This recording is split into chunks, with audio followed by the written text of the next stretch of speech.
সেই তোমার মনে আছে তুমি ফুচকা খেতে খুব ভালোবাসতে? আমি তোমাকে নিয়ে ফুচকা খেতে যেতে চাইতাম, কিন্তু একসঙ্গে বেরোনোর কোনো উপায় ছিল না, মায়ের রেস্ট্রিকশন। আমি লুকিয়ে লুকিয়ে তোমার জন্য ফুচকা নিয়ে আসতাম।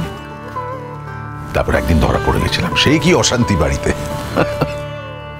আমি তো কতবার তোমায় বারণ করেছি, তুমি তো শুনতেই না আমার কথা। আমি কি করব? তখন আমার যা মনের অবস্থা, তুমি চা চাইলে আমি চা এনে দিতাম।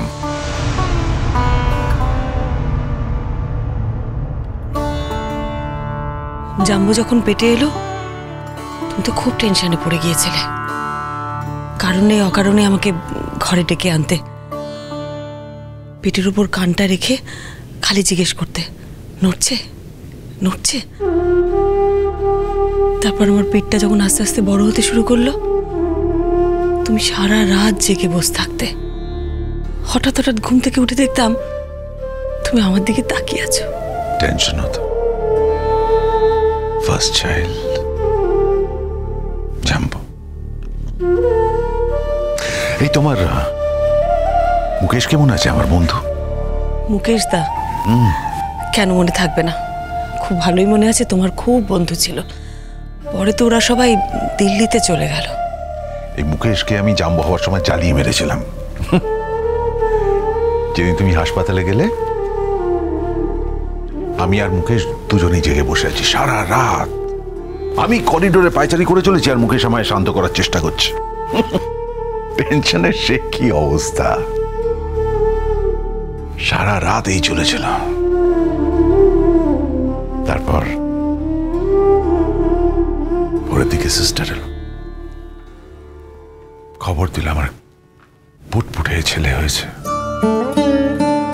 জাম্বু। সারা রাত যা টেনশন ছিল, সমস্ত টেনশন চলে গেল।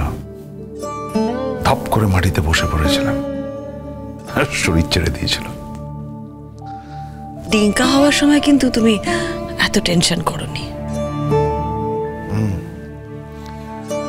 আসলে তখন আমার প্রফেশনাল ব্যস্ততা বেড়ে গেছিল, মাথা দিতে পারিনি। আর তিথি যখন পেটে এলো, তুমি তো ওকে পৃথিবীতে আনতেই চাওনি। তুমি বলেছিলে দুটো বাচ্চা হয়ে গেছে, আবার একটা কি দরকার? আমি তখন তোমাকে জোর করেছিলাম। রাগে তুমি অনেকদিন আমার সাথে কথাও বলোনি, মনে আছে তোমার? আসলে ভয় পেতাম, দুটো সন্তান, তাদের বড় করতে হবে, এডুকেশন, তার খরচ সামলাতে পারবো কিনা, তার উপর আবার। আমি কিন্তু বলেছিলাম দেখো সব ঠিক হয়ে যাবে, হলো তাই। তুমি এদিক ওদিক ঘুরতে আর একবার করে এসে দিটিকে দেখে যেতে।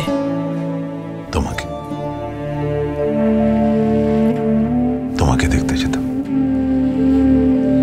তোমার শরীর খুব খারাপ হয়ে গেছিল, কমপ্লিকেশনস। ডাক্তার তোমায় বেড রেস্ট নিতে বলেছিল। হ্যাঁ, কিন্তু এত বড় সংসার, বিশ্রাম কি নেওয়া যায়? ডাক্তার তো অনেক কিছুই বলেছিল, ডাক্তারের সব কথা শুনলে কি আর চলতো?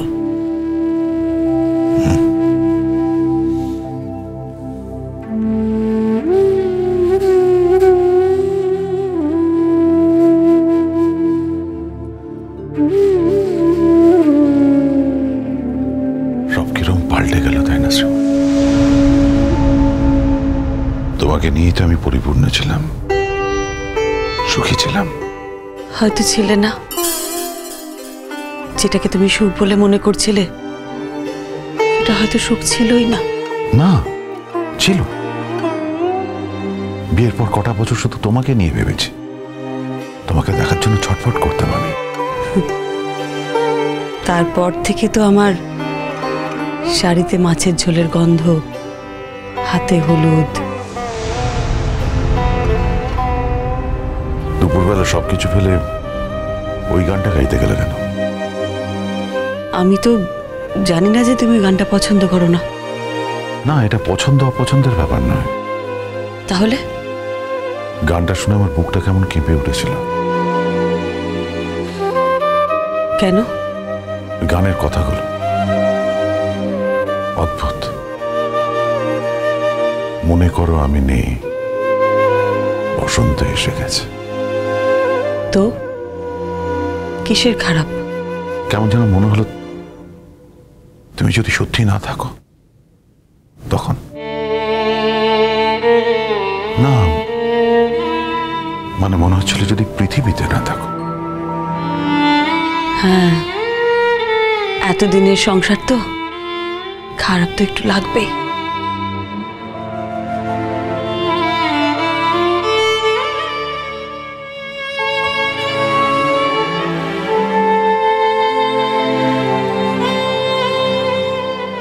ভালো থেকো। তোমার সারা জীবন অনেক কষ্ট দিয়েছি। তোমার জীবন অপমান অসম্মানে ভরিয়ে দিয়েছে। আজ থেকে তোমায় মুক্তি দিয়ে গেলাম।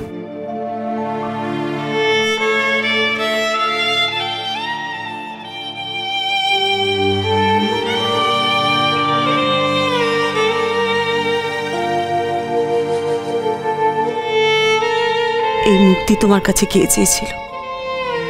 আমি কি চেয়েছিলাম?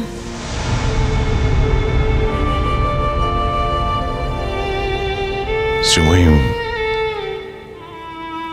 বলছিলাম যে কাল পরশু একবার। হ্যাঁ, লয়ারের অফিসে যেতে হবে তো, পিটিশনের জন্য। জানি আমি, সময়টা বলে দিয়ে আমি পৌঁছে যাব। আমি আসছি। এসো, ভালো থেকো। আর একটা কথা, তিথি যদি কখনো ওর মায়ের কাছে আসতে চায়, ওকে পাঠিয়ে দিও কিন্তু। প্রায় একার ইচ্ছেতেই তোকে আমি এই পৃথিবীতে এনেছিলাম। ও আমার সন্তান। আমি আমার দায়িত্ব তো কখনো অস্বীকার করতে পারি না।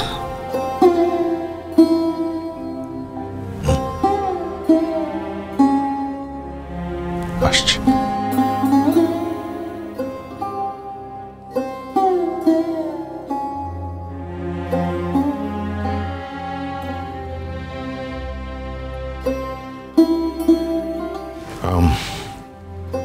বলছি যে নিচে যাবে না একবার? হ্যাঁ, যাব।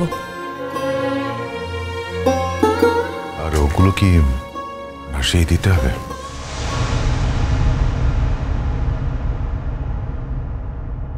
বিয়েটাই যখন শেষ হয়ে গেছে, তখন এর বিয়ের চিহ্নগুলো রেখে আর লাভ কি? জলে ভাসিয়ে দেওয়াই ভালো।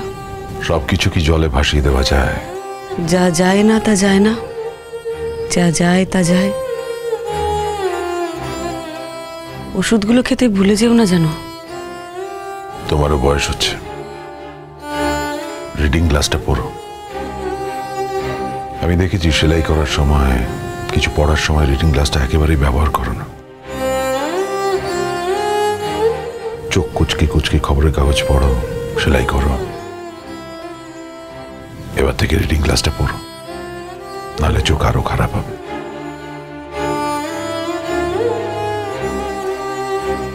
হ্যাঁ, পড়বো।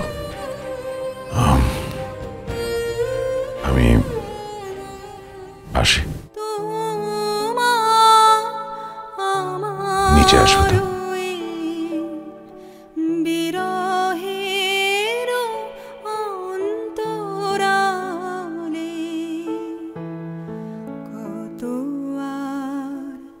সে তো বাঁধি সুরে